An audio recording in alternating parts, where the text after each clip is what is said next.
Hello, Mark Zauss here. I'm at home, just like the rest of you are probably right now, trying to stay away from other people and doing the self-distancing thing, and hopefully this won't last too much longer. This is my dog, Biscuit here. What I'm going to talk about today, I've had a few people ask me on Facebook and social media and sending me emails, you're out there in the park every day playing, what are you doing to stay in shape? What I'm basically doing is Stamp and Caruso to stay in shape, to keep the throat opened up, and to play in the upper register and keep everything relaxed. So what I do is go through the Stamp warm-up, then I rest, and I play a few other things like the Harold Mitchell book and some exercises, some lip slurs, and then I end with Caruso 6 notes. I rest a few minutes, and I do the seconds, I rest a few minutes, and then do thirds, and that's usually it for the day. That really does seem to keep it in shape. The reason I do Stamp every day is to keep the throat in an open position so that when I play, everything remains relaxed and I don't tighten up. It's real easy just to start practicing and play till you get tired and tighten up the throat. Try not to do that. So the way to remind your throat from getting tightened up and to play in a tight manner is to do the Stamp routine or the warm-up that I have on my website. Really, it's either one that works for you, works well. If you have a Stamp book, then that's great. So I start out with establishing steady air by playing a low C on my mouthpiece by buzzing it. This sometimes takes longer than others, depends on the day. I just keep playing the low C and holding it out about as soft as I can until the air is steady. So I hold the mouthpiece like this, of course, so I don't grab it like this and jam it in my face.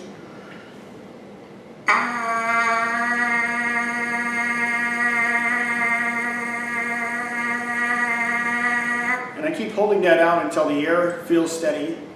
Then I do the rest of the Stamp routine, starting with the lip buzzing. I'm sorry, mouthpiece buzzing. I don't do any lip buzzing, I just do mouthpiece buzzing.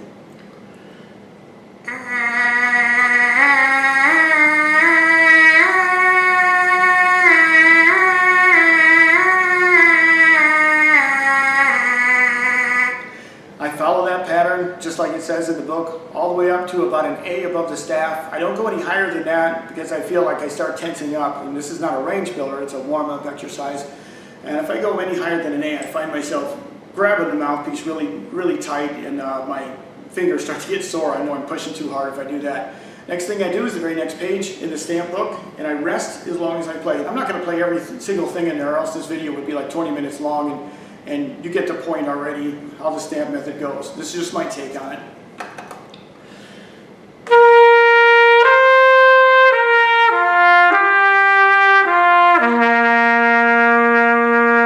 I rest as long as I play, then I follow that pattern all the way through this first page. At the end, or bottom part that is, of this first page, you'll see that the pattern gets a little bit longer and it ends, I believe, on an E. The question I get asked about a lot is, how come the pedal C never comes out? Well, on the trumpet, there's no such partial as the pedal C. The actual partial is somewhere between, it's different for everybody, and also varies on the type of trumpet you have. But on most of the trumpets that I've played and the people that I run into, the note that it actually is, the partial actually is, it's between a B and a B flat. It's not either one, it's just in between those two, so there's no actual partial. So I'm actually playing the pedal tone lower is the way it feels, and I'm bending it up. At first, if you can't play the pedal tone, there's a couple different theories on that. You just blow through the pedal tone, make it come out, whatever note comes out. If you overshoot it, that is, and play too low, that's fine. You just work on bending it up. Over time, it will come out. You just have to be patient with that. The reason it's important to get these pedal tones to come out is when you play in the upper register, you don't want to tighten up your throat. You want to keep it like this, like you're breathing. You want to keep the throat nice and open. If you don't practice that, when you do play in the upper register, your throat's going to be tending more shaped like this. It tends to be more shaped like this. And when you play up high, the upper register gets a thin sound and kind of closes off. So the whole point of this is to keep the throat open. If you're going to make any adjustments to increase the airflow, that would be in your tongue, the tongue height, like this. You don't want to do it with your throat. The throat needs to stay as open as it can and feel comfortable. So I'm going to demonstrate the pedal C, which is on the bottom part of the page.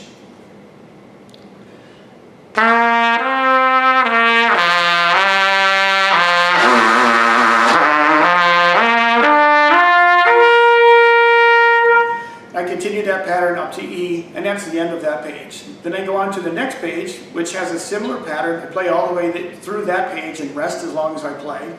The trick to this stamp routine is focus on steady air and rest as long as you play. The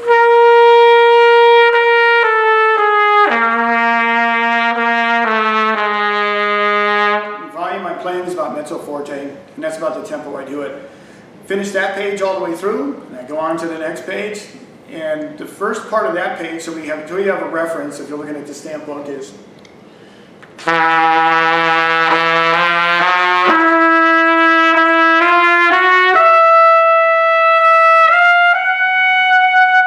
I'm also playing everything mezzo forte. In this stamp book, he writes dynamics that we're supposed to follow. I try to not do that. Not that there's anything wrong with that, that's just my take on it.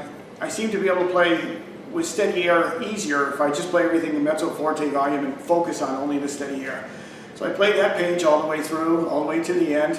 I usually end up in about a double C.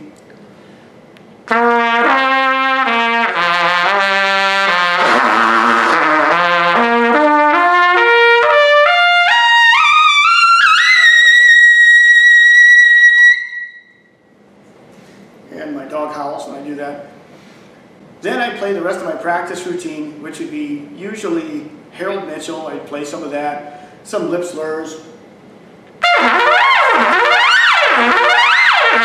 something like that, and I go through a pattern there. And then I end up with doing Caruso 6 notes, and I probably do that about 2 or 3 times throughout the day.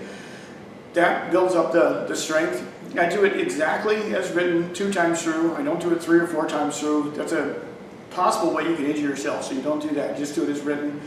I rest in between each time I do the 6 notes. After I've finished the 6 notes, then I do Caruso seconds, range builder, rest a few minutes, and then do Caruso thirds, range builder, and I see how I feel after that. When I do the seconds and the thirds, I play as high as I can until no sound comes out, then I stop. I don't wait 20 seconds and then try to play again. The reason is you're fatigued by the end of the Caruso seconds or thirds, and this is all swollen, and it's about as taxed as you want to get. And seems to me a bad idea would be to try to play more when you feel like that. Probably get all the growth you're going to get from it by just playing it until no sound comes out and then resting. After that, after I get done with that, the last thing I would do each day is this long tone exercise. And before I show you that, on my website it has the Caruso method, a video, and a downloadable PDF file that you can take a look at. It's all on my website. If you go to my website at markzauss.net, and there'll be a link above my head here, and then go to the practice section, and there's a drop-down box, and you can pick. It will say Caruso 6 notes, and it will also say Caruso seconds, and there's a warm-up on there as well that I wrote.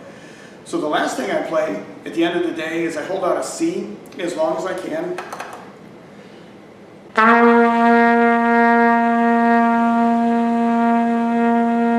And I hold it out as long as I can and as soft as I can. And then I do a B, and I rest about 10 seconds in between each one. I do a B, hold that out as long as I can. You've seen this if you watched my other videos. I've demonstrated this before. Then I do a B flat, as soft and as long as I can. All the way the same pattern, A flat, G, and then F sharp or G flat. Hold each note out as long as I can and as soft as I can. So that's what I'm doing to stay in shape. I wish you all and your families a safe journey through this time, and please be careful. And I wish you and your family the best during this outbreak. Please be safe. Thanks for watching.